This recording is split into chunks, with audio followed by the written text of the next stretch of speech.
ಹಣದಾಸೆಗಾಗಿ ಹೆತ್ತವರೇ ತಮ್ಮ 20 ವರ್ಷದ ಮಗಳನ್ನು ವಿದೇಶದಲ್ಲಿ ವೇಶ್ಯಾವಾಟಿಕೆ ದಂಧೆಗೆ ಮಾರಾಟ ಮಾಡಿದ್ದಾರೆ ಎಂಬ ಗಂಭೀರ ಆರೋಪ ಕೇಳಿಬಂದಿದೆ. ಚಿಕ್ಕಮಗಳೂರು ತಾಲೂಕಿನ ಮಲ್ಲೇನಹಳ್ಳಿ ಸಮೀಪದ ಹಕ್ಕಿಬುಕ್ಕಿ ಕಾಲೋನಿಯ ನಿವಾಸಿಗಳಾದ ಕ್ರಾಂತಿ ಮತ್ತು ರಾಜಶೇಖರ್ ತಮ್ಮ ಪುತ್ರಿ ನಂದಿತಾಳನ್ನು ಗಿಡಮೂಲಿಕೆ ವ್ಯಾಪಾರದ ನೆಪದಲ್ಲಿ 4 ತಿಂಗಳ ಹಿಂದೆ ಪಶ್ಚಿಮ ಆಫ್ರಿಕಾದ ಸೆನೆಗಲ್ ದೇಶಕ್ಕೆ ಕರೆದೊಯ್ದಿದ್ದರು ಎನ್ನಲಾಗಿದೆ. ಸುಮಾರು 10 ದಿನಗಳ ಹಿಂದೆ ಯುವತಿಯನ್ನ 7 ಲಕ್ಷ ರೂಪಾಯಿಗೆ ವೇಶ್ಯಾವಾಟಿಕೆ ದಂಧೆಗೆ ಮಾರಾಟ ಮಾಡಲಾಗಿದೆ ಎಂಬ ಆರೋಪ ಕೇಳಿಬಂದಿದೆ. ಈ ವೇಳೆ ಕಷ್ಟಪಟ್ಟು ಪರಿಚಯದವರ ನೆರವು ಪಡೆದ ನಂದಿತಾ, ನಮ್ಮ ಪೋಷಕರೇ ಹಣಕ್ಕಾಗಿ ನನ್ನನ್ನು ಮಾರಾಟ ಮಾಡಿದ್ದಾರೆ ಎಂದು ವಿಡಿಯೋ ಸಂದೇಶ ಕಳುಹಿಸಿದ್ದಾಳೆ. ಈ ಮಾಹಿತಿ ಭಾರತೀಯ ರಾಯಭಾರ ಕಚೇರಿಯ ಗಮನಕ್ಕೆ ಬಂದ ಬಳಿಕ ಸೆನೆಗಲ್ ಪೊಲೀಸರ ನೆರವಿನಿಂದ ಯುವತಿಯನ್ನು ಸುರಕ್ಷಿತವಾಗಿ ರಕ್ಷಿಸಲಾಗಿದೆ ಎಂದು ತಿಳಿದುಬಂದಿದೆ.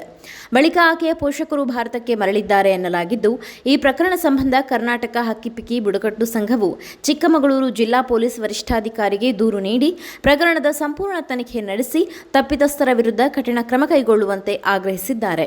ಸದ್ಯ ಪ್ರಕರಣ ತನಿಖೆಯ ಹಂತದಲ್ಲಿದ್ದು, ಆರೋಪಗಳ ಸತ್ಯಾಸತ್ಯತೆ ಪೊಲೀಸ್ ತನಿಖೆಯ ಬಳಿಕವೇ ಬಹಿರಂಗವಾಗಲಿದೆ.